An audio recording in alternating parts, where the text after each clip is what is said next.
मित्रांनो, सचिन तेंडुलकर आणि विनोद कांबळे यांची मैत्री आपल्याला एक महत्त्वाचा संदेश देते की समस्यांमध्येही आपला हेतू आणि आपली मेहनत कायम लक्षात ठेवली पाहिजे. सचिनने सातत्याने मेहनत करून कष्ट करून आपलं यश मिळवलं, तर विनोद कांबळे यांच्या आयुष्यात अडचणीच आल्या.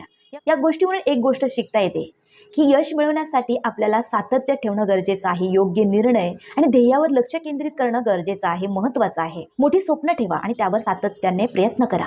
चुकीच्या सवयी आणि आळसाला दूर ठेवा, नाहीतर ते आपल्या आयुष्यात आपल्या यशामध्ये अडथळा ठरू शकतात.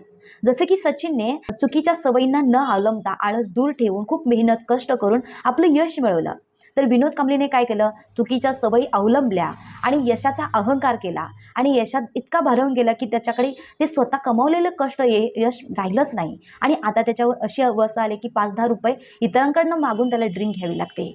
अशी अवस्था आपली होऊ नये यासाठी चुकीच्या सवयींना आळसाला यशामध्ये जागाच द्यायची